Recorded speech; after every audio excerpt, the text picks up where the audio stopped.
안녕하세요. 저는 경기도 성남 단대 오거리에 살고 있는 40대 초반 여자입니다. 매년 어김없이 찾아오는 명절이 이번에도 코앞으로 다가오게 되자 작년 추석 때 겪었던 일들이 떠올라 사연을 신청하게 되었습니다. 2년 가까이 되는 시간이 지났지만 이 문제로 꼬리를 물고 해결되지 않은 문제가 하나 생겼어요.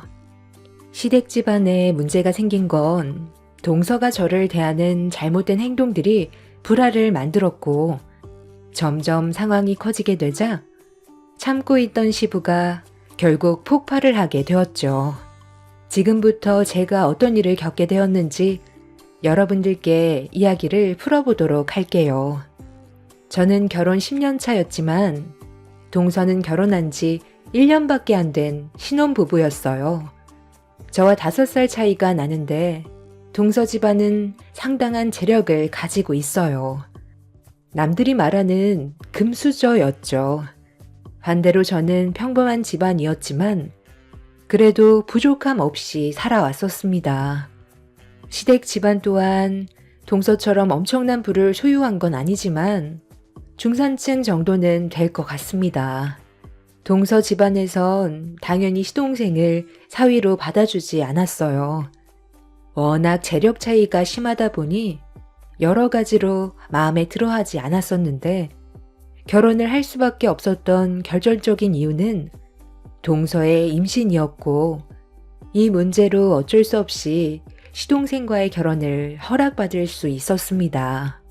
그런데 워낙 잘 사는 집안에 장가를 가게 된 시동생은 동서와 살면서 삶의 질이 달라지게 되자 짧은 시간에 성격도 변해선 결혼 전에 봤었던 착한 모습은 전혀 찾아볼 수가 없었어요. 동서 또한 워낙 곱게 자라왔었기 때문에 시댁에 오는 것 자체를 별로 좋아하지 않았습니다. 워낙 삶의 질이 달랐던 동서의 태도는 가족 모두를 당황스럽게 만들었어도 환경이 너무 달랐던 터라 그냥 좋게 넘어갈 수밖에 없었어요. 그렇게 어찌어찌 1년의 시간이 지나는 동안 명절을 단 한 번도 보낸 적 없었던 동서와 시동생에게 얼굴을 봐야 할 것 같았는지 시모가 미리 시동생에게 전화를 했었는데 추석 명절 때에도 해외여행 계획이 되어 있다면서 시댁에 올 생각을 전혀 하지 않았습니다. 시동생은 항상 명절 때만 되면 제일 먼저 찾아와서 집안일을 도와줄 정도로 정말 착한 시동생이었는데 동서와 살면서 예전의 모습은 조금도 찾아볼 수 없을 만큼 다른 사람이 되어 있었어요. 시모가 전화를 했는데 망설이지 않고 시댁에 오지 않겠다는 말을 했을 때 가족 모두 상처를 크게 받게 되었죠. 시동생의 한마디에 너무 큰 충격을 받은 시모는 아무 말도 하지 못했고 눈시울이 붉어져 오길래 남편이 시모의 전화기를 빼서 큰 목소리로 한마디 했었지만 콧방귀도 끼지 않았어요. 동서가 시댁에 오는 걸 싫어한다면서 나중에 시간 될 때 자리 만들 테니 그때 식사나 같이 하자는 충격적인 말을 꺼내게 되었고 수화기를 통해 들려오는 시동생의 변해버린 모습에 저까지 당황을 했는데 남편은 결국 감정 조절을 하지 못하고 화를 터뜨렸어요. 너 결혼식 올리고 나서 지금까지 단 한 번도 가족 얼굴 안 본 거 알아? 도대체 뭐 하자는 거야? 돈 많은 집안에 결혼하니까 눈에 뵈는 게 없냐? 아, 무슨 말을 그렇게 해? 정신없이 살다 보면 얼굴 못 볼 수도 있는 거지. 이제 결혼한 지 1년 지났어. 누가 보면 10년간 얼굴 안 보고 산 사람들인 줄 알겠네. 출산도 했다며. 사진 한 장 딸랑 보내는 건 무슨 경우야? 너 정말 많이 변한 거 알아? 아무리 돈 많은 집에 장가를 갔다 해도 해야 될 도리는 하면서 살아야지. 무슨 도리? 가면 일밖에 더 해? 그리고 사진으로 내 아들 얼굴 보여줬으면 된 거 아니야? 우리 집에서 일해주는 아줌마들이 알아서 돌봐주기 때문에 도움 필요 없어서 부르지 않은 거고, 재영이가 우리 집안 식구들 오는 거 별로 안 좋아해. 나중에 여유 생겼을 때 식당에서 얼굴 보기로 했으니까 그냥 좀 기다리면 안 돼? 이리 좀 내놔봐라. 너 정말 엄마 얼굴 안 보고 싶어서 그런 거야? 지금 다들 얼마나 많은 상처를 받았는지 알아? 돈 많은 집안에 장가 가니까 이제 더 이상 가족은 필요 없다고 생각하는 거니? 너 왜 이렇게 많이 변한 거야? 엄마가 지금 너 때문에 얼마나 힘든 시간을 보내고 있는 줄 알아? 아이 진짜 거의 40 가까울 때까지 지긋지긋하게 얼굴 봤는데 고작 1년 안 봤다고 이러는 거예요? 저 신혼이에요. 재영이 만나서 인생 좀 즐기고 싶다는데 그게 배 아파요? 너 임마 지금 말 다 했어? 엄마는 네가 어떻게 살고 있는지, 어디 아픈 곳은 없는지, 결혼 생활은 잘하고 있는지 그런 것들이 궁금해서 얼굴 한번 보자고 하는 건데 그게 그렇게 잘못된 거야? 너 이번 추석 때 안 오기만 해봐. 그땐 조용히 넘어가지 않을 거야. 아버지가 지금 얼마나 화가 많이 나셨는지 알아? 여보세요? 아주버님, 제가 옆에서 전부 듣고 있었는데요. 말하는 게 좀 지나친 것 같아서 저도 할 말은 해야 될 것 같아요. 때 되면 꼭 얼굴 봐야 되는 거예요? 결혼해서 새 살림 차렸으면 하고 싶은 대로 하면서 살게 놔두면 되는 거지. 언제까지 이 사람을 어린애 취급할 건데요? 제발 다들 적당히 좀 하세요. 한두 살 먹은 나이도 아니고 알아서 앞가림 할 거고 잊을만 할 때 얼굴 보여줄 테니까 제발 그만 좀 하라고요. 이런 영양가 없는 대화가 얼마나 시간이 아까운 줄 알아요? 저는 시간이 돈인 사람이라고요. 하루가 부족할 정도로 바쁘게 살고 있는데 쓸데없는 곳에 시간을 낭비하면서 살고 싶지 않아요. 동서가 갑자기 튀어나와서 불만들을 털어놓고 끊어버리자 가족들 모두 할 말을 잃어 통화가 끊어진 핸드폰만 멍하니 바라보고 있었어요. 다들 당황해서 어떻게 해야 할지 몰라 서로 바라만 보고 있었습니다. 시동생과 대화하고 있는데 동서가 갑자기 튀어나올 거라곤 누구도 예상하지 못했거든요. 그런데 옆에서 모든 통화를 듣고 있던 시부가 시동생과 동서에게 화가 많이 났는지 평생 얼굴 보고 싶지 않다면서 다시는 연락 같은 거 하지 말라며 분노하셨습니다. 동서와 결혼 이후 180도 변해버린 시동생의 전혀 다른 모습에 실망을 너무 많이 했었던 가족들은 더 이상 어떠한 연락도 하지 않았어요. 그날 이후 가족들은 정신적으로 많이 힘들었는지 예전과 다르게 분위기가 처져 있었고 시동생에게 연락이 올 거라는 기대조차 하지 않고 지냈었는데 명절 당일 가족 모두 모여 있는데 상당히 비싸 보이는 고가의 외제 차량 한 대가 대문 앞에 주차하더니 동서와 시동생이 차에서 내리고 있었습니다.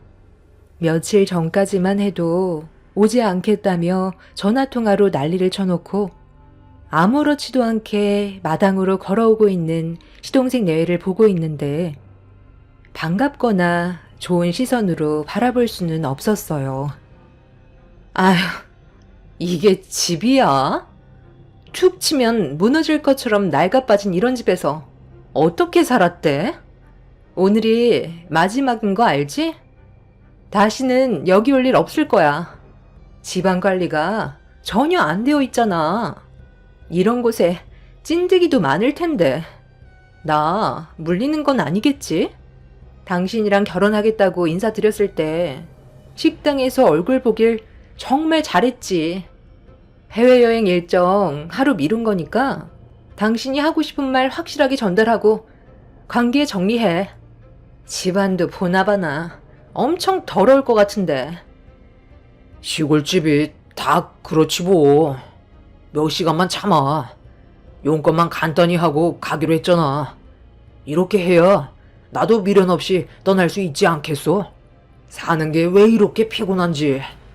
찝찝해서 두 다리 뻗고 잠을 못 자겠더라. 아버지, 어머니, 저 왔어요. 정말 오래간만이죠? 한 1년 만인데 크게 달라진 건 없네요. 연락도 없이 갑자기 찾아와서 놀랐어요. 하도 얼굴 좀 보자고 그래서 잠깐 짬내서 왔어요.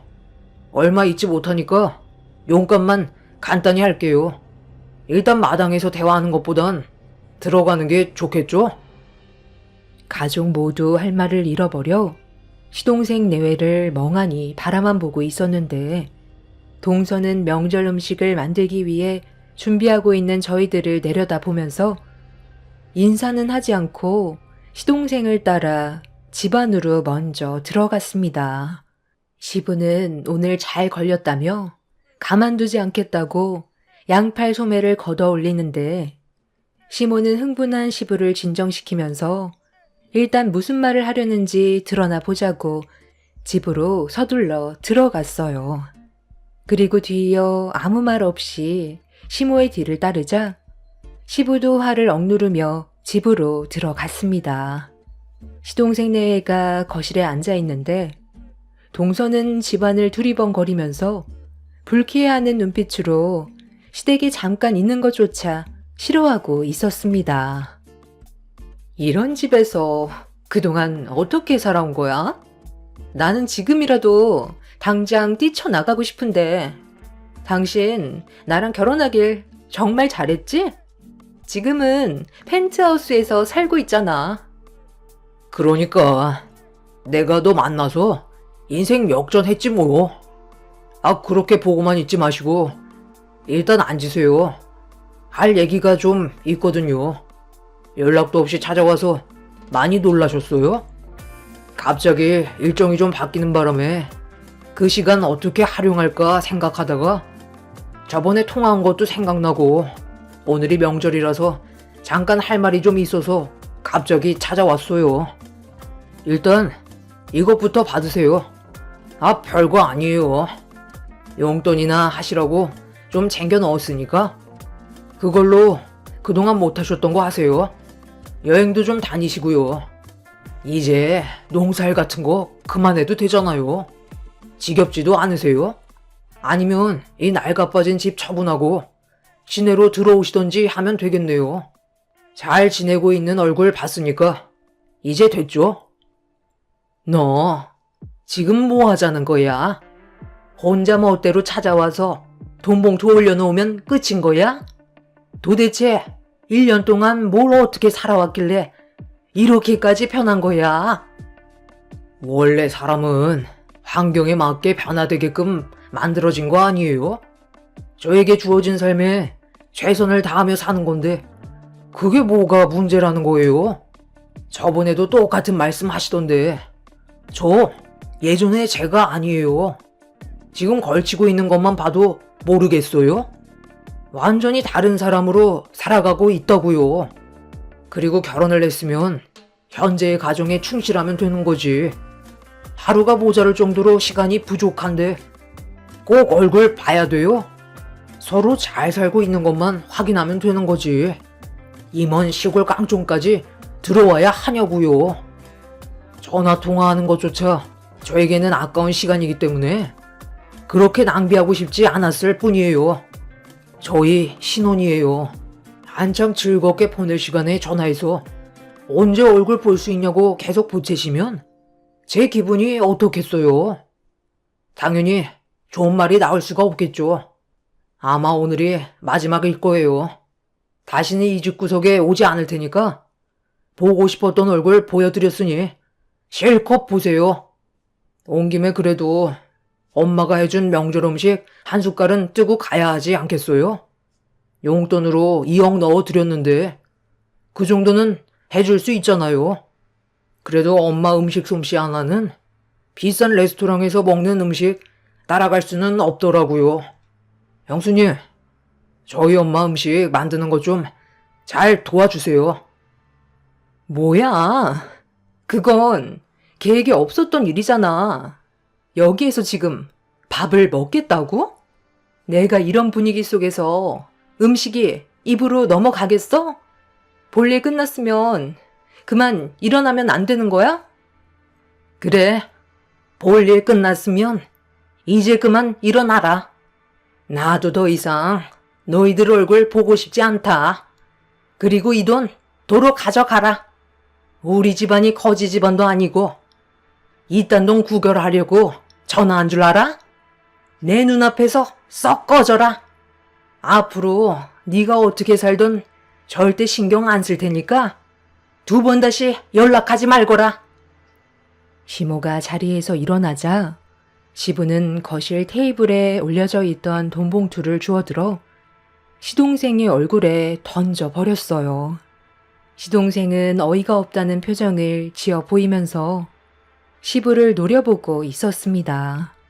처음 보는 시동생의 달라진 모습은 저희 가족에게 엄청난 상처로 돌아왔고 저 또한 동서내외가 서둘러 나가주길 원하고 있었죠.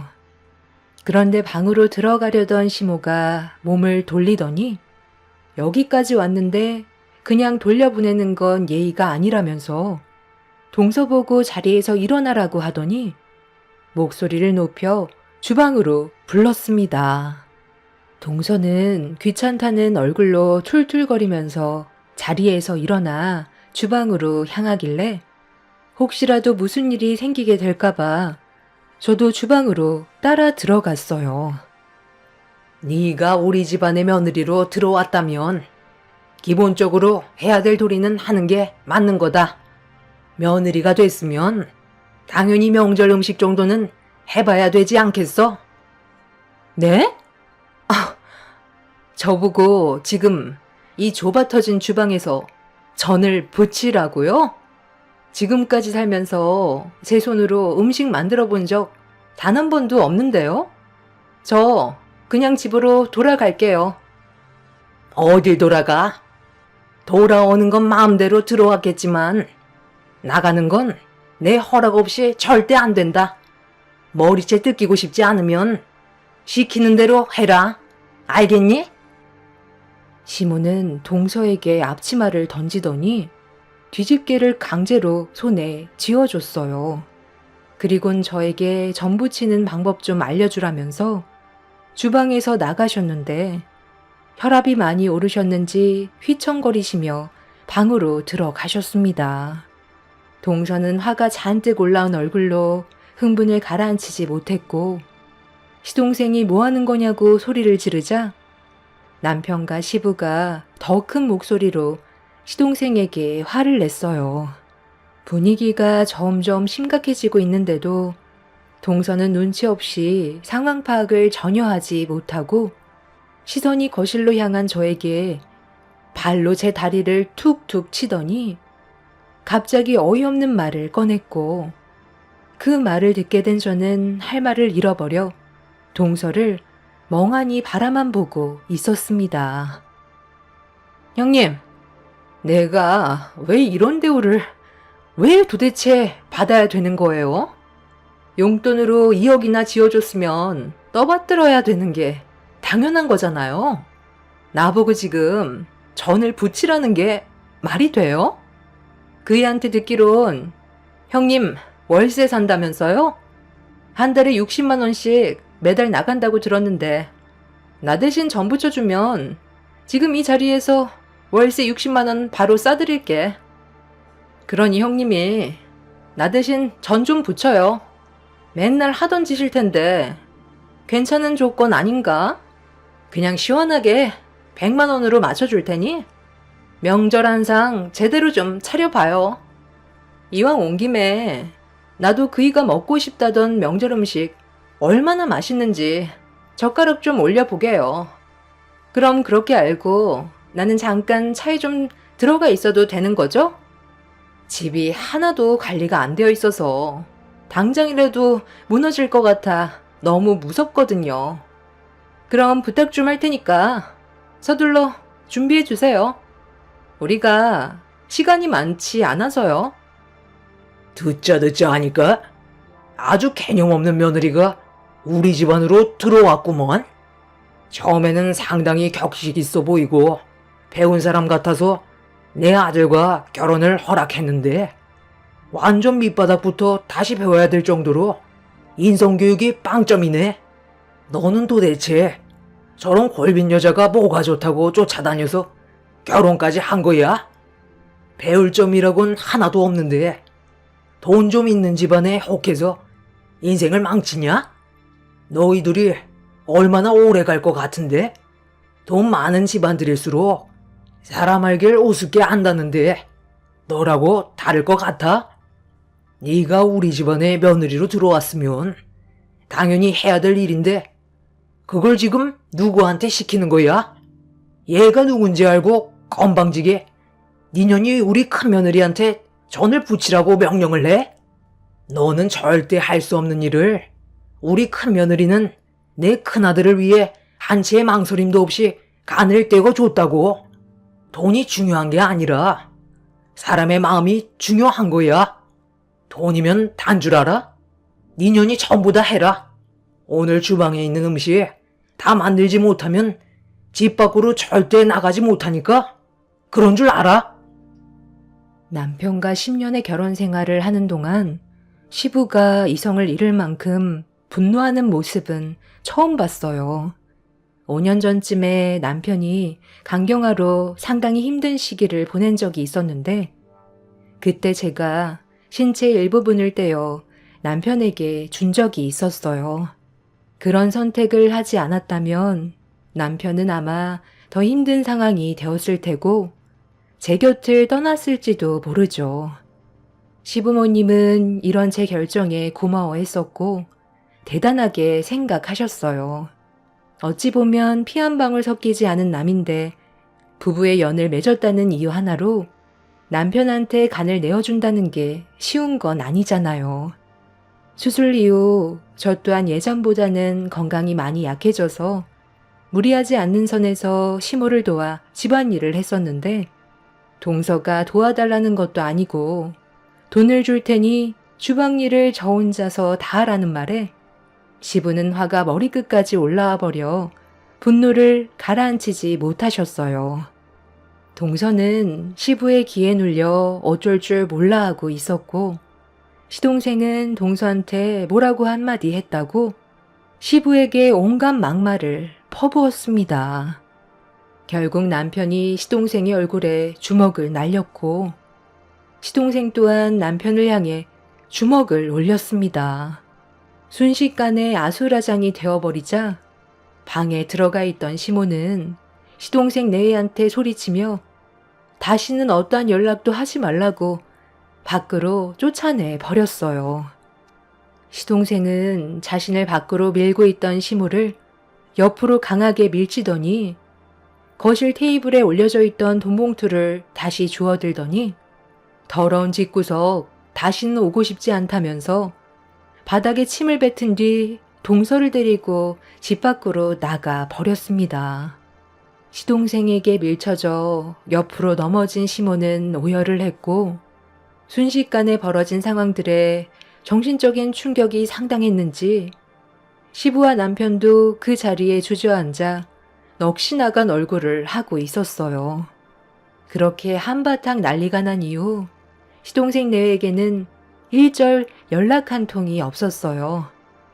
그런데 해가 지나 다음 설 명절에 저희 가족들끼리 조용하게 지내고 있었는데 갑작스런 전화 한 통이 엄청난 충격을 가져오게 되는 일이 있었습니다. 난리를 치고 떠난 시동생이 동서와 잘 먹고 잘 사는 줄 알았는데 그와 전혀 반대되는 삶에 놓였다는 걸 알 수 있었어요. 시동생의 건강에 적신호가 켜졌고 도움을 요청한 시동생의 한마디에 시부는 조금의 망설임도 없이 전화를 끊어버렸습니다. 절대로 도와줄 일 없을 거라고 말은 그렇게 하셨지만 눈동자는 현재의 상황이 상당히 혼란스럽다는 걸 보여주고 있었습니다. 시동생은 충격적이게도 신장암으로 이미 심각해질 정도까지 문제가 커진 상태였어요. 서둘러 기증을 받지 않는다면 돌이킬 수 없을 정도로 안 좋은 몸 상태를 가지고 있었습니다. 알고 보니 신장이 90% 이상 망가질 때까지는 통증이 나타나지 않아 건강상 알아차리기가 힘들다는 걸 알 수 있었습니다. 두 개의 신장 모두 암으로 인해 제 기능을 잃은 상태에서 급하게 항암 치료를 시작하게 되었다는 말을 듣게 되었죠. 불과 몇 달 전까지만 해도 저희 가족들에게 대들며 소리치던 시동생이 신장암으로 항암 치료를 받고 있다는 소식을 접하게 됐을 땐 너무 큰 충격이었어요. 그런데 더 큰 문제는 여기에서 끝나지 않았습니다.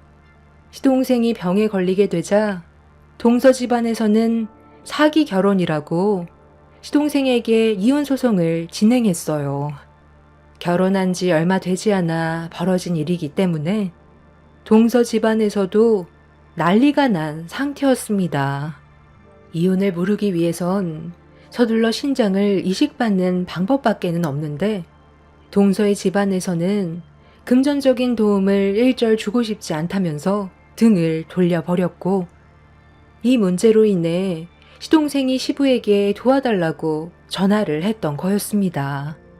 시부모님은 그래도 자식이라고 시동생의 건강 상태가 어떤지 확인해 보기 위해 병원을 찾아갔는데 저희가 보게 된 시동생의 모습은 상상 이상으로 심각해 보였어요. 가족들과 등을 돌렸으면 잘 살 것이지. 왜 이런 곳에서 누워있는 거야? 떵떵거리며 보란 듯이 잘 먹고 잘 살아야 될 거 아니야? 너는 엄마 아빠 보기 안 부끄럽니? 제가 두 분께 무슨 말을 할 수가 있겠어요. 못난 아들 철없이 굴어서 정말 죄송합니다. 그저 돈 걱정 없이 사는 삶이 너무 행복했었어요. 돈에 취해 기본적으로 당연히 해야 될 것들도 하고 싶지가 않았어요. 그래서 두 분의 말에 귀를 닫아버린 것 같아요. 이제 와서 생각해보니 제 자신이 너무 한심해요. 아, 때마침 오셨네. 어떻게 얼굴 보고 얘기해야 되나 고민이 많았었는데 전부 다 한자리에 모였으니까 본론만 얘기할게요. 저 이 사람과 이혼 도장 찍었어요. 지금도 진짜 화가 많이 나지만 그래도 제가 사랑했던 사람이고 잠깐 같이 살면서 정도 많이 들었기 때문에 조용히 넘어가 주는 거니까 저한테 감사해야 될 거예요. 저희 부모님이 저 사람 상대로 소송 걸겠다고 했을 때 저도 그렇게 하고 싶었지만 저희 둘 사이에서 태어난 아이 때문에 최대한 좋게 해결 보려 했던 것 뿐이에요. 저기요, 이제 들어오셔도 돼요. 아줌마, 저분한테 아이 건네주세요. 곰곰이 생각해 봤는데요. 아이가 있으면 제가 새 출발하는데 문제가 생기잖아요? 어머님, 손자 얼굴 처음 보죠? 그리고 이거 받으세요. 앞으로 아이 키우면서 들어갈 양육비 넣어드렸어요. 그 정도면 그래도 많이 드렸다고 생각해요. 나머지는 어머님 가족분들이 알아서 하셔야죠. 저 혼자 짊어질 수는 없잖아요? 그냥 깔끔하게 손 털고 싶어서 그런 거니까 서로 조용히 처리하자고요. 소송 안 한 것만도 감사하게 생각하세요. 저희 부모님이 지금 화가 머리끝까지 올라오셨다고요. 저 인간이 글쎄 저한테 뭐라고 한 줄 알아요? 도와달래요. 살 수 있게 해달라는데 그 말이 뭐겠어요? 제 신장을 떼어달라는 말이잖아요. 이식받지 않는다면 오래 살아갈 수 없다던데요. 이식자 대기도 많아서 차례 기다리다 세상 떠날 수 있다던데. 문제는 이식을 해준다 해도 몸에 이미 전이가 되어 있으면 하나마나인데 왜 제 몸 아파가면서까지 신장을 나눠줄 수는 없죠. 괜히 일 크게 만들지 말고 조용히 정리하자고요. 저희 부모님 잘못 건들면 어머님 집안 뼈도 못 추리는 거 알고 있죠? 돈이면 뭐든 할 수 있는 세상인데 저희 부모님 심기 불편하게 만들었다가 틀어지기라도 한다면 상당히 골치 아파질 거예요. 제가 그 아이를 어머님한테 건네드린 이유도 저희 부모님이 고아원에 보낸다는 거 겨우 말려서 데리고 온 거예요. 이번만큼은 눈치껏 행동하셨으면 좋겠어요. 그래야 뒤탈이 없거든요. 그럼 저는 할 말 다 했으니 그만 돌아가 볼게요. 가족분들 중에 신장 이식해줄 사람이 있을까 몰라? 당신이 그 난리를 치고 떠났는데 자기 신체를 떼어줄 사람이 과연 있을까? 시모는 손주를 품에 안은 채 병실 밖으로 나가는 동서를 덜덜 떨면서 바라만 보고 있었어요. 저희 가족 모두 상황 파악을 하기 위해 머릿속 정리를 해야 될 필요가 있었습니다. 동서는 아이 품에 껴놓은 돈봉투에 5억을 넣어놨었고 시부는 시동생에게 한심하다면서 괴로워하셨습니다. 시모 또한 정신적 충격에 아무 말도 못하고 있었어요. 시동생은 계속해서 죄송하다는 말만 반복했고 결국 아이는 시부모님이 돌보게 되었습니다. 이미 이혼 도장까지 찍은 마당에 일을 더 크게 만드는 건 저희 가족들이 불리해질 거라는 걸 뻔히 알고 있기 때문에 문제를 키우고 싶지 않았어요. 시부모님은 그래도 자식이라고 시동생을 살리기 위해 치료에 필요한 건 적극적으로 도와주셨지만 시동생의 건강은 시간이 지날수록 점점 악화가 되어가고 있었습니다. 신장을 언제 이식받게 될지도 모를 상황이라 고민 끝에 시부는 신장을 나눠주기로 결심을 하셨습니다. 가족 간 이식이 제일 좋은 방법이긴 하지만 시부의 연세가 있어서 망설일 수밖에 없었는데 시동생의 건강이 날이 가면 갈수록 안 좋아져서 결국 평소 몸 관리를 철저히 하셨던 시부가 이식을 해주기로 결정하게 되었습니다. 가족 모두 걱정을 하고 있지만 치료가 무사히 잘 끝나길 간절히 바라고 있습니다. 이번 추석이 지나면 바로 수술에 들어가게 될 텐데 모두가 무사히 성공적으로 잘 해결됐으면 좋겠어요. 그리고 아주 잠깐이었지만 동서였던 그 여자는 저번 달에 음주운전으로 역주행을 하다가 트럭과 정면 충돌을 하게 되는 큰 사고를 당했다고 들었습니다. 목숨은 건졌지만 반신불구라고 하더라고요. 하는 짓을 보면 언젠간 그런 일이 터질 것 같은 느낌은 들었지만 막상 이런 소식을 접하게 되니 많이 놀라긴 했어요. 사고 소식을 듣고 건강이 안 좋은 시동생은 울다 웃다 한참을 정신 나간 사람처럼 오열했어요. 아무래도 복잡 미묘한 마음에 지난날에 대해 깨닫게 되지 않았나 생각이 듭니다. 이번 일을 통해서 여러 가지로 많은 생각을 하게 됐어요. 그리고 가족의 소중함도 다시 한번 깨닫게 되었습니다. 시동생도 정신 차렸으니 앞으로 저희 가족에게 더는 불행이 찾아오지 않았으면 좋겠어요. 이번 수술이 성공적으로 끝나 모두가 서로 웃으면서 다시 예전처럼 돌아왔으면 좋겠네요. 제 사연 들어주셔서 정말 감사합니다. 안녕하세요. 저는 30대 여자입니다. 지금 너무 혼란스럽고 도저히 믿을 수 없는 상황들 때문에 사연을 신청하게 되었습니다. 저 혼자선 감당할 수 없을 정도로 너무 큰 충격을 받아서 그런지 아직까지도 온몸이 진정이 되지 않고 있어요. 수전증 마냥 키보드 위에 올려놓은 손이 떨려오고 있는 중이지만 용기 내서 현재 제 상황에 대해 풀어보도록 하겠습니다. 남편과 결혼 생활을 한 지 2년 정도 되었는데요. 시댁 식구들과 전혀 문제되는 건 없었고 완만한 관계를 유지해오고 있었어요. 남들처럼 평범하게 살아오던 제 삶에 갑자기 변화가 찾아온 건 어느 날 아주버님이 결혼할 여자가 생겼다는 말을 듣게 됐을 때부터였어요. 하버드 출신의 외국에서 꽤 이름 있는 회사에 근무를 하다가 최근에 국내로 들어와 새로운 사업을 시작하고 있는 중이라며 상당히 능력이 좋은 여자와 결혼을 하겠다는 말을 꺼냈었죠. 아주버님의 나이가 저와 10살이 넘게 차이가 나는 편이라 상당히 늦은 나이에 결혼을 하게 되는 거였지만 그래도 좋은 분을 만나 결혼까지 바라보는 모습을 보니 정말 신기하더라고요. 평생 결혼은 안 할 것 같았던 아주버님이 여자를 데려온 것도 놀랄 일이었죠. 오로지 일밖에 모르는 성격이라 온 가족이 아주버님의 말을 들었을 때 입을 다물지 못했었어요. 아주버님의 삶은 성공적인 인생이었는데도 결혼은 생각조차 하지 않았어요. 가족들과 함께 시간을 보내는 걸 더 중요시 생각했었고 자기 개발에 더 많은 시간을 투자했던 사람이라 결혼은 아예 관심조차 없는 줄 알았습니다.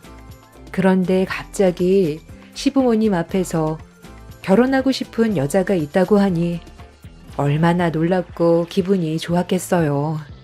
문제는 아주버님의 결혼 통보가 시부모님한테는 예민하게 다가왔는지 제가 시댁 집안의 며느리라는 걸 좀 껄끄럽게 생각하고 있는 것 같았어요. 평소와 다른 분위기와 시댁 식구들의 태도에 저 또한 그런 점들이 서운하게 다가왔었습니다. 하지만 최대한 내색하지 않았어요. 그동안 힘들게 쌓아왔던 시댁과의 관계가 무너지는 걸 원하지 않았던 저는 여러 가지 상황들을 최대한 좋게 해결하려고 했어요.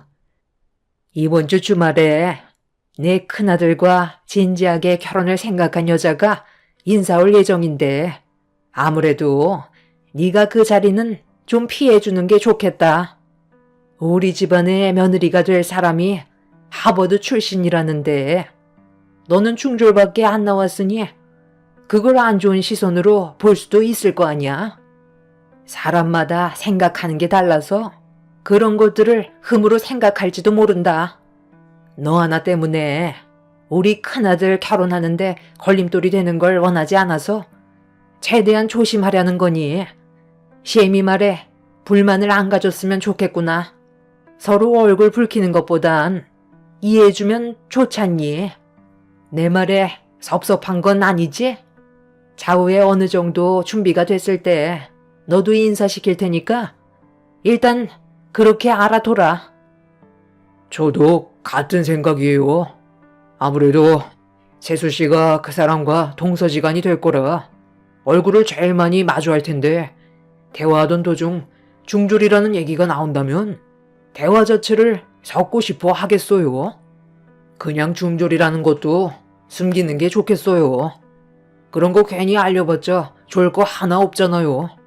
그리고 제가 그 사람 데리고 왔을 때까지 음식 만드는 건 도와준다 해도 모두 한자리에 모였을 때는 잠깐 방에 들어가 있어 주든지 하세요.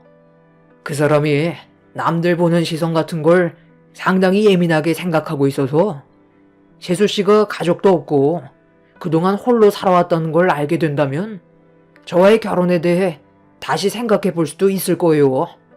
그러니 좀 불편하더라도 결혼식을 올리기 전까진 투명 인간처럼 우리 집안에 없는 사람처럼 지내는 게 좋겠네. 기분 나쁘거나 하진 않죠. 서운하게 생각하지 말고 결혼하기 위한 절차니까 재수 씨가 이해 좀 해줘요. 나 그동안 일만 하고 살았어요. 여자 하나 제대로 만나본 적 없이 성공을 위해 앞만 보며 달려왔고 벌써 나이가 40이 넘어버렸는데 남은 인생 나도 사랑하는 사람과 새로운 출발을 해야 되지 않겠어요? 이 모든 게 가족을 위해서다 생각하고 재수 씨가 적극적으로 도와줘요. 이 사람이 마음이 얼마나 넓은데 그런 걸로 서운해하는 거 절대 없으니까 형 결혼하는 데나 신경 써. 미안한데 당신 밥 다 먹었으면 자리 좀 비켜줄래? 결혼 문제로 가족들끼리 진지하게 대화를 좀 해야 될 것 같은데. 당신을 무시하려는 게 아니라 내가 우리 가족들과 개인적으로 대화를 좀 하고 싶어서 그래. 제 인생에 흠이 많아서 그걸 시댁 식구들은 불편해하고 있었어요. 그간 그런 제 삶을 안쓰럽게 여기고 저를 아껴준 시댁 집안 사람들의 가족 구성원이 되기 위해 정말 많이 노력을 했었습니다. 그리고 저도 한 가족이 된 줄 알았었는데 아주버님의 중요한 결혼 문제가 저를 당황스럽게 만들었어요. 전혀 예상하지 못한 식구들의 행동들을 어떻게 받아들여야 할지 모르겠더라고요. 남편의 부탁으로 자리를 피해주긴 했는데 제 감정이 좋지 않아 한참 뒤에 방으로 들어온 남편한테 제 입장에 대해 서운했던 점들을 대화로 풀어나갔어요. 그런데 남편의 낯선 반응이 저를 놀라게 만들었습니다. 당신이 서운하게 생각한다고 내가 그걸 다 받아줄 수는 없는 거잖아. 우리 엄마가 얘기한 건데 내가 반박할 수도 없는 거고. 그날 하루 일단 조심해 달라는 건데 그게 불만이야? 우리 가족이 지금 얼마나 예민한지 알고 있지? 이럴 땐 서로가 이해해주고 노력해야 되는 거라고. 어떤 상황인지 당신이 알지 못하는 것들이 많다니까. 그래, 나도 어머님이 무슨 말씀을 하셨는지 다 이해하고 있어. 그런데 다들 평소와 너무 다른 모습이라 내가 어떤 식으로 행동을 해야 될지 모르겠더라고. 그냥 시키면 아무 말도 하지 말고 불만도 가지지 말고 하라는 대로 하면 되는 거야. 그동안 그렇게 살아왔잖아. 평소와 다를 거 전혀 없어. 그저 당신이 식사 자리에 함께하는 것만 잠깐 피해달라는 거잖아. 어려운 거 없는데 이것 가지고 서로 불편하게 만들 거야? 당신이랑 내가 하루 이틀 살아갈 것도 아니고 앞으로 평생 얼굴 보고 살아야 되는데 우리 형 결혼식 당신 때문에 파투라도 나면 나랑 웃으면서 지낼 수 있겠어? 당신은 낄 때 끼고 빠질 때 빠져주면 되는 거야. 그게 어려운 건 아니잖아. 나 내일 아침 일찍 나가봐야 돼. 대충 무슨 말인지 알아들었지? 형 결혼 문제로 서로 예민하니까 조용히 따라줘. 남편도 평소와는 너무 다른 모습으로 저를 대하는데 이런 상황들이 적응이 되지 않더라고요. 저를 등지고 누운 남편의 얼굴에는 아주버님의 결혼 문제로 근심이 가득해 보였습니다. 모두가 원하고 있는 걸 서운하다는 이유 하나 때문에 집안 분위기 망치고 싶지 않아 그냥 시키는 대로 하는 게 좋을 것 같았어요. 그게 서로 얼굴 붉히지 않는 일이고 남편 말대로 앞으로 함께 살면서 좋은 관계를 유지할 수 있는 유일한 방법인 것 같았습니다. 저보다 손이 동서로 들어올 예비 형님이 어떤 사람인지 궁금했었지만 그런 거 하나 일절 물어보지 않았어요. 괜히 또 얼굴 붉히는 일이 생기게 될까봐 눈치만 보면서 생활을 하게 되었습니다.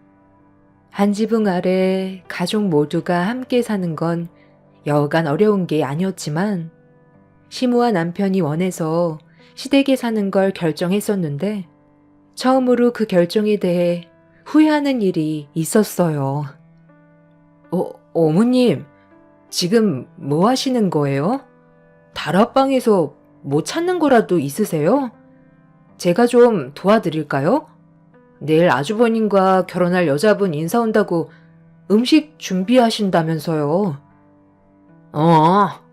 지금 아니면 시간이 안 될 것 같아. 미리 정리 좀 해두려고 하는 거다. 네가 내일 들어가 있을 곳이다. 예비 며느리가 집 구경 좀 한다고 돌아다니다가 괜히 너랑 얼굴 마주하면 그게 더 껄끄럽잖아.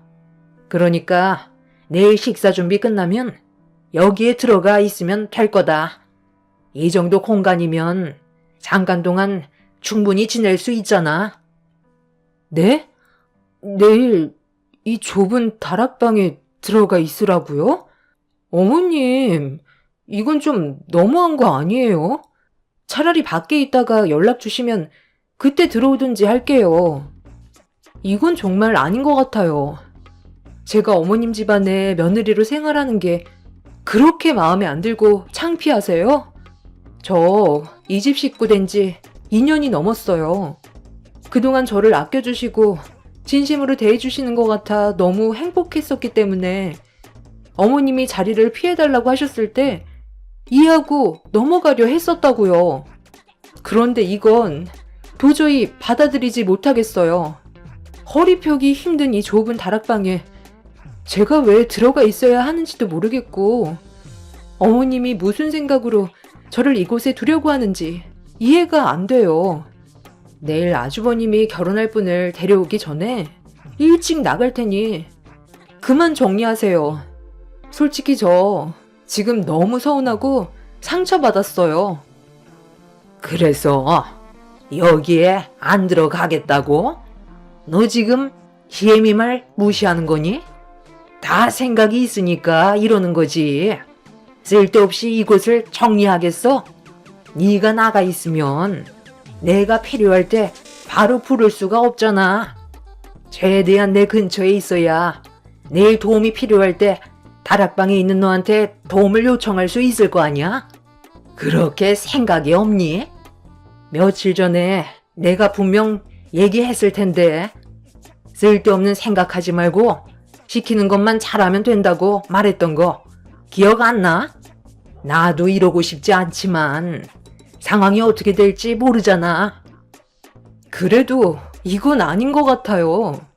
제가 언제 어머님이 시키는 거 거절한 적 있었나요? 단 한 번도 없었고 여태껏 정말 열심히 살아왔었어요. 제가 많이 부족하다는 걸 알기 때문에 어머님이 저를 며느리로 받아주셨을 때 너무 감사했었고 가족 구성원이 된 만큼 실망시켜드리고 싶지 않아 정말 열심히 살아왔었다고요. 그럼 이번에도 그냥 시키는 대로 하면 되지 무슨 말이 그리 많아?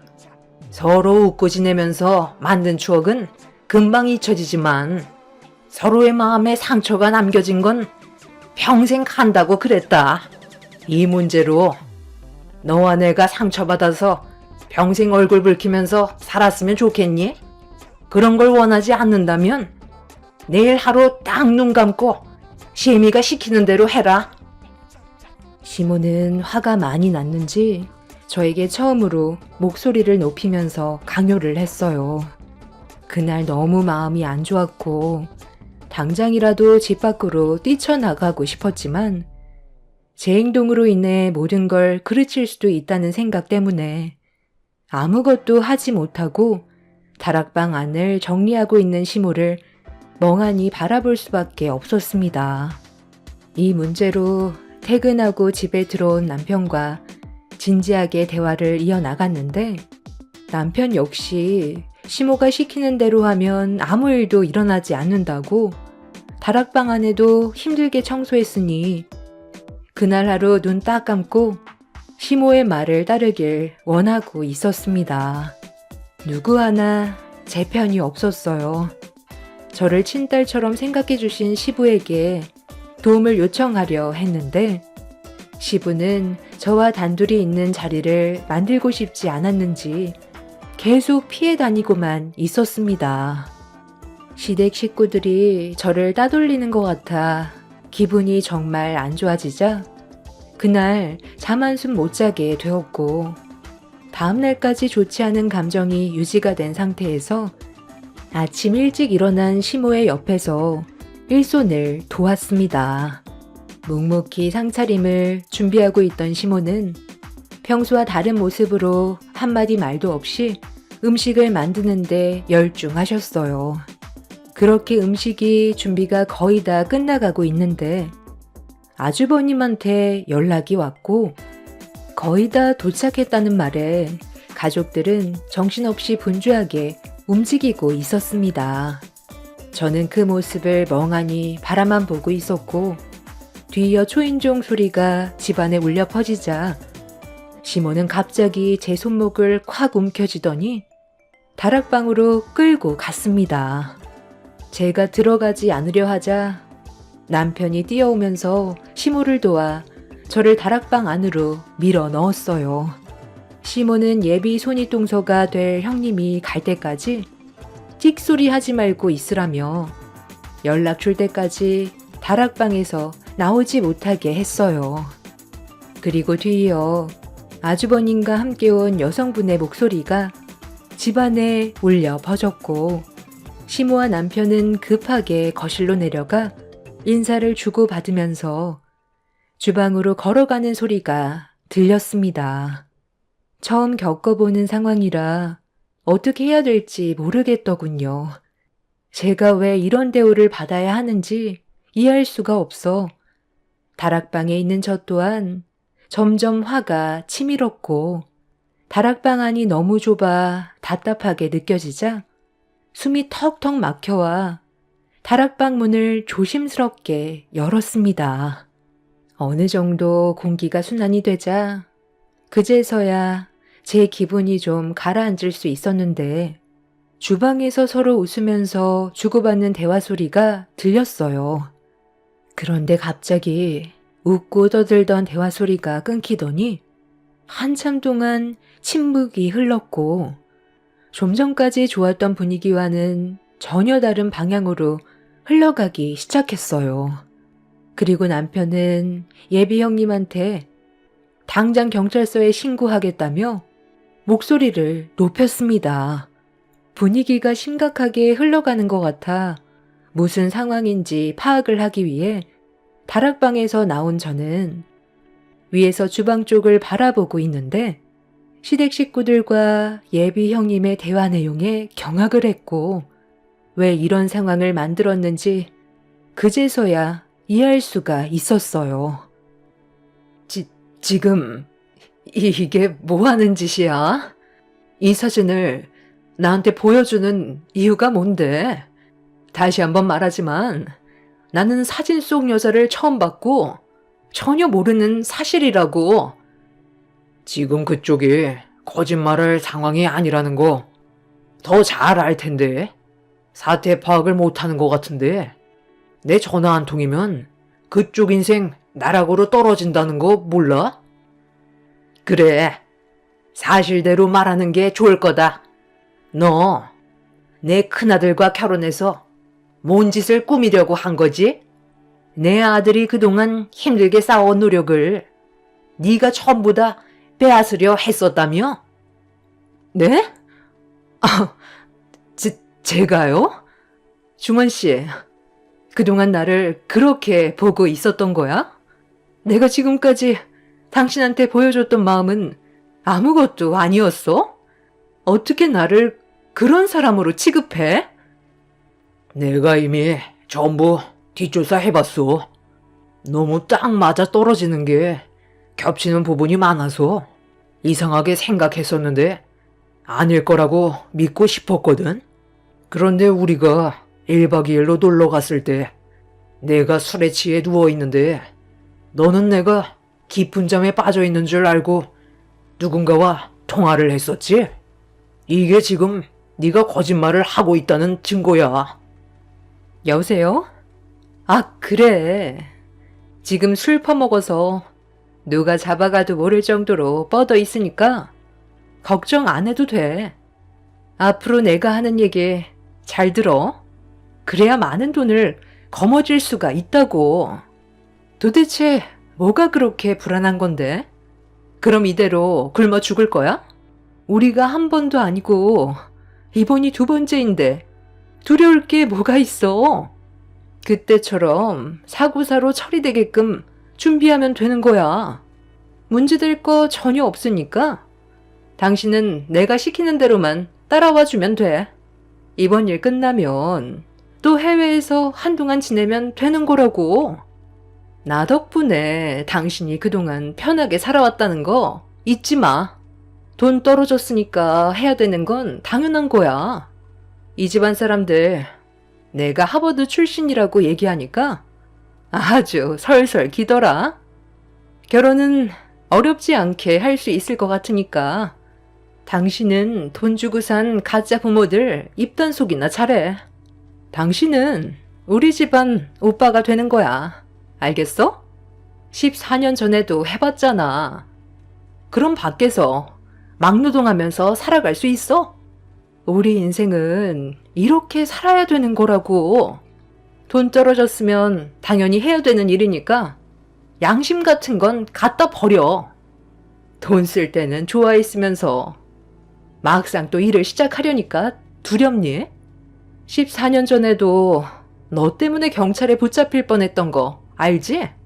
다행히 사고사로 상황이 마무리돼서 빠져나갈 수 있었지만 2번 실수는 용납 못해.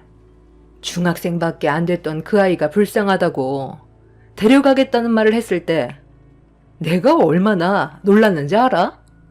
나는 솔직히 그때 그 애도 같이 작업하고 싶었다고.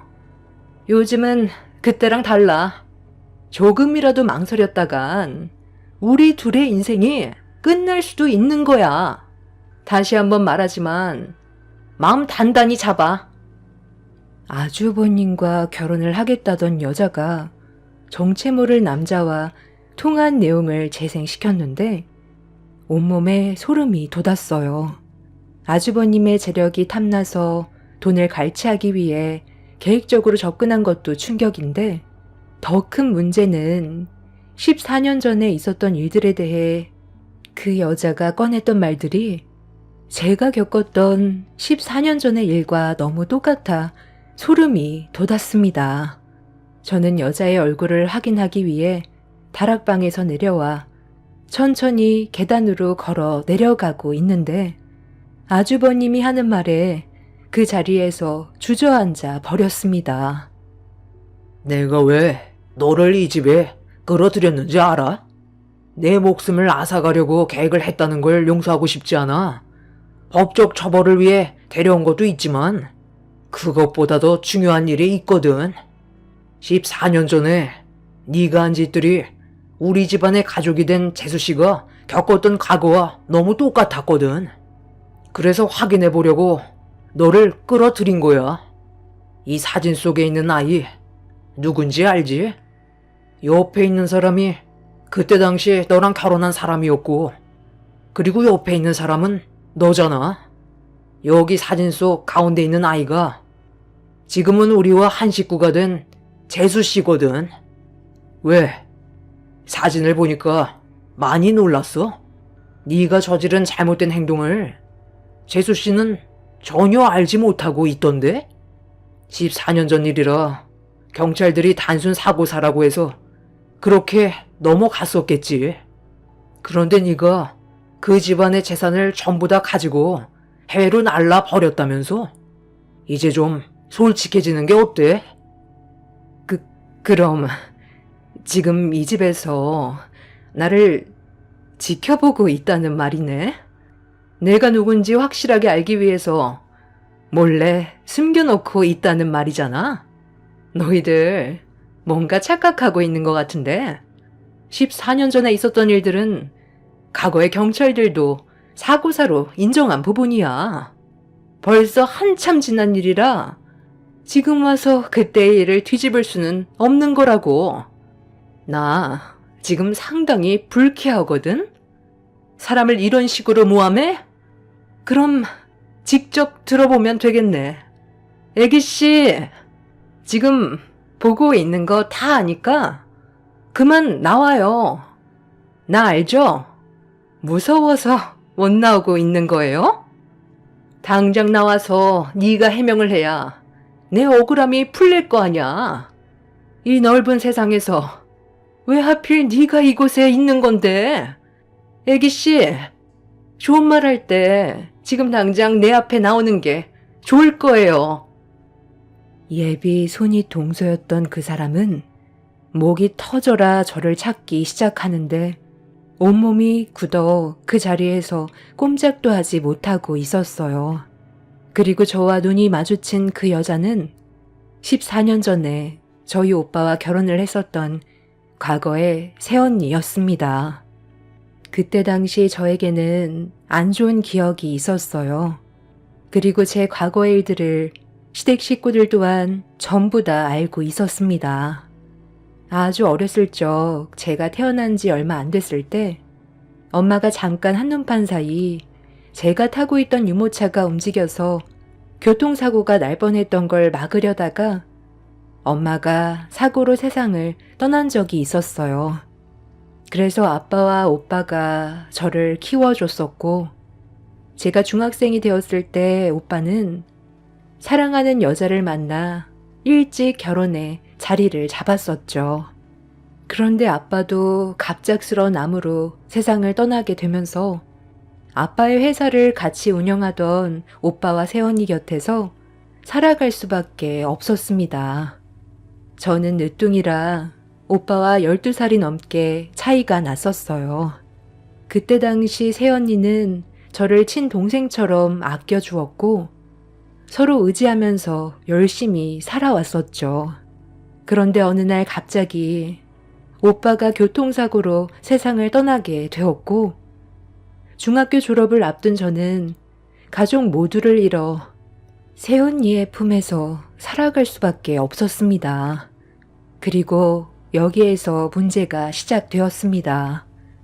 겨울 방학이었던 저는 친구들과 시간을 보내고 집에 들어왔는데 집안이 난장판으로 되어 있었고 잠시 뒤 어떤 남자가 여러 명의 남자들을 데리고 들어와 집안의 물건을 치우라고 지시하고 있었습니다.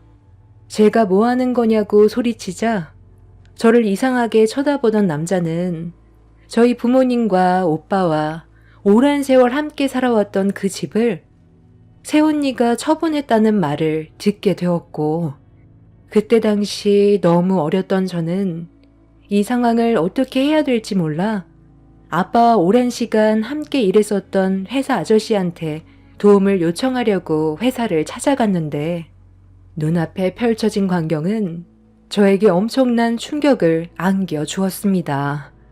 새언니는 이미 회사도 헐값에 처분한 상태였었죠. 아빠와 오랜 시간 함께 일을 해왔던 아저씨와 다른 직원들은 한순간에 일자리를 잃게 되었고 엄청난 충격을 혼자서 감당하기 힘들었던 저는 아저씨의 도움을 받아 같이 생활을 하게 되었습니다. 아줌마와 언니들은 저를 친가족처럼 잘 대해주셨고 그 집에서 성인이 될 때까지 도움을 받을 수 있었어요. 경찰들은 사고사로 단정을 지었고 해외로 이미 잠적해버린 새언니를 찾을 수는 없었습니다. 성인이 되어서도 제가 할 수 있는 건 아무것도 없었어요. 그저 먹고 살기 위해 험한 세상에서 발버둥치며 뛰어다니는 게 전부였죠. 그리고 그런 제 삶에 지금의 남편이 나타나게 되었고 행복한 결혼 생활을 하게 된 거였는데 평생을 찾을 수 없을 줄 알았던 그 사람이 제 앞에 나타났습니다. 그것도 저희 오빠가 사고사가 아닌 새언니였던 그 사람의 손에 의해 떠났다는 진실이 드러난 상태로 말이죠. 온몸에 소름이 돋았었어요. 그때 당시 저에게 정말 잘해줬었는데 그 모든 것들이 가면 속의 모습이었고 어렸던 저는 그 사람을 친언니로 생각하며 의지했었으니까요. 다락방에 나와 주저앉아 있는 저를 발견한 그 여자는 저에게 성큼성큼 다가와 자기는 잘못한 게 없다며 시댁 식구들한테 과거에 있었던 일들에 대해 설명하고 자기를 밖으로 보내달라는 어이없는 말을 늘어놓기 시작했어요. 너무 큰 충격을 받아 아무 말하지 못하고 있자 그 여자는 자기 말을 알아듣지 못하냐고 멱살을 잡아 무서운 눈빛으로 저를 바라봤습니다. 그리고 이런 상황을 지켜보고 있던 시모가 달려와 그 여자의 머리채를 잡아 사정없이 흔들면서 딸 같은 며느리 몸에 함부로 손을 댔다고 난리를 쳤어요. 계단에서 굴러떨어진 그 여자는 고통스러워하며 비명을 질렀고 시모는 저에게 미안하다면서 그 여자가 저와 정말 연관이 있는 사람인지, 그리고 추가적인 증거들이 나올지 몰라 저에게 신변 위험이 생기게 될까봐 다락방에 잠깐 들어가 있으라고 했던 거라면서 처음부터 어떤 상황인지 알고 있었는데도 말하지 못한 거에 대해 미안하다고 하셨어요. 결정적인 증거를 잡기 위해 선택한 거라며 그동안 제가 겪었을 아픔들에 대해 시몬은 용서를 구하며 저를 안아주셨습니다. 남편은 쓰러져서 일어나지 못하고 있는 그 여자를 바라보며 경찰서에 신고를 했어요. 14년 전에 있었던 계획적인 범행을 저지른 범인이 아주버님까지 해하려는 계획을 가지고 접근했다며 서둘러 연행해달라고 전화통화를 하고 있었습니다.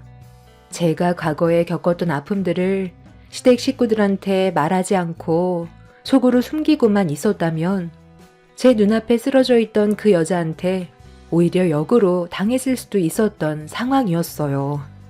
제가 어떤 삶을 살아왔는지 전부 다 알고 있었기 때문에 시댁 식구들은 저를 지키기 위해 모든 게 확실해질 때까지 말을 하지 않았던 거고 저를 안전하게 지켜줄 수 있었습니다. 그리고 그 여자가 전화통화했던 그 남자도 결국 붙잡히게 되었고 저는 14년 전에 범행을 저지른 범인들을 이제서야 처벌을 내릴 수 있게 되었습니다. 오빠를 세상 떠나게 하고 모든 재산을 가지고 해외로 도망간 그 여자는 징역 20년 이상 선고받게 될 확률이 크다는 말을 들을 수 있었어요. 과거에 했던 잘못과 또 현재의 추가적인 계획 범행을 저지르려는 행동들이 죄질이 안 좋다고 생각해 형벌은 무거워질 것 같습니다.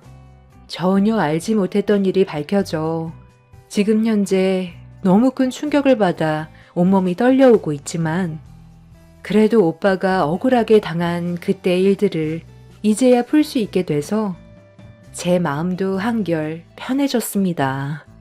그리고 무엇보다 저를 진심으로 가족처럼 생각해주는 시댁 식구들이 함께 있어서 너무 감사했어요. 앞으로 법정에 서게 될 일이 자주 있을 것 같은데 여러분들께서 저에게 힘이 되는 응원의 한마디 해주셨으면 좋겠어요. 저희 오빠를 해한 그 사람들이 제가 원하는 법적 처벌을 받을 수 있기를 간절히 바랄 뿐입니다. 제 사연을 여러분들께 털어놓게 되니 어느 정도 마음의 안정을 찾을 수 있었습니다. 오늘 하루 여러분들의 삶은 슬픔이 아닌 행복만 가득하시길 바라며 법적으로 어떤 결과가 나왔는지 판결이 났을 때 다시 찾아오도록 하겠습니다. 감사합니다.